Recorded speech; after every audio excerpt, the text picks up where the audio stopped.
Kana takatarira nyaya iri kutaurwa netimu pachedu, vanotivo muna 2015 Vice President Emerson Mnangagwa ndivo vakasaina Madhiri neBelarus kuti Zimbabwe inge ichipiwa matarakita nemishina iyo Zimbabwe yopa goridhe nediamond. Ndokubva vati murume anonzi Alexander Zimmerman uyo anova akabenefita kubva pachinhu ichocho aivapo kusvika nanhasi.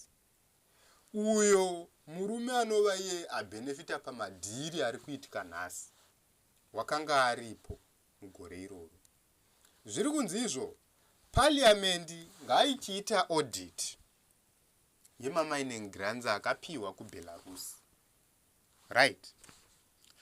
Isu toti imi manongedza vakuru voti tanongedzewa. Vakuru kana vatenda kuti vanongedzewa parliamendi ngaichibva yapindira kuitira kuti vanhu veZimbabwe vave noruzivo. Isu hatina karuzivo zvataurwa izvi nevataura. Handiti parliamendi ndo basa rayo reoversight nekuita kuti make sure pane transparency. Yochipindira yoita audit, yoenda yonovhura mapepa namafaira kuinda kunoona kuti madhiri ose awo aisainiwa zvakanaka here, madhiri ose awo aisainiwa zvinobetsera nyika here kana kuti zvinobetsera vakuru.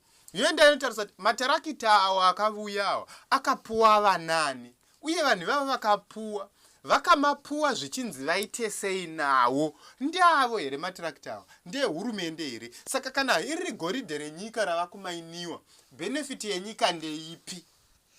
Hani munozviona? Tova nemaanza isu sevanhu. Kana tava nemaanza isu sevanhu, toti vakuru muri kunyepegwa kana kuti vakuru mabatwa nemhaka, zvino zvamabatwa nemhaka indai kwakaenda vamwe chikurubi. Hani muri kuzviona? Ndio mafambiro anofanira kunge achiita nyika. Isu hativengi vakuru. Hatisi kuvavenga vakuru vedu. Vakuru vedu tovada. Ini kana ndiri ini ndovadisa vakuru ava. Chandisingadini vuvori, chandisingadini vumbafa, chandisingadini vukoronyera, chandisingadini vugube, chandisingadini kusunga vanotaura chokwadi nokuvauraya pamwe chete nokuvarova. Isi tiri kungoti imi tendai kuti audit itiwe.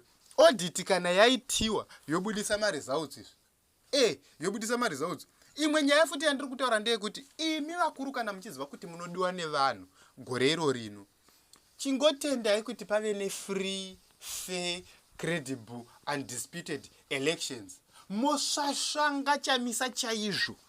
Iyewo zviziva kuti ndasvasvangwa. Atendegwa kuinda kunokambena kwose. Imi kana muchitoda mukambenereivo muchitaura kuti kunono ichamisa kana aviya muvhotereivo kana muchimuda.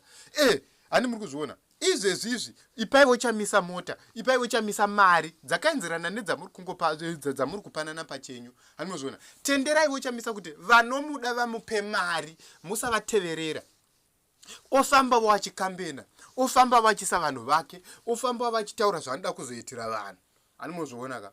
Momurova election chaizvo pane zvotoda kungoona kuti unoreva nhema ndiani. Munoziva kana pauno unoreva nhema munongovatora muvagarisa pasi izvi moti chamisa une vanhu herewe oti ndinavo moti inda pabhaloti chamisa inda unotaura navanhu vako moti indine vanhu ini handevo pabhaloti ndirega ndindotaura nevanhu vangu. Kana muchida zvichinetsa kana muchiona zvinonetsa itai marali amwe chete vaMnangagwa apa vachamisa apa motaura navanhu parali imwe mapedza kudero moti hende kuelection mufano wangu moenda kuelection momurovazve. Isu ndo zvatiri kungoda chete isu. Hatisi kuti chamisa une vanhu, tiri kuti imi ratiratidzei kuti mune vanhu. Ndo zvoga ndo zvatiri kuti musingavhundudziri vanhu, musingarovi vanhu, musingaiti sei.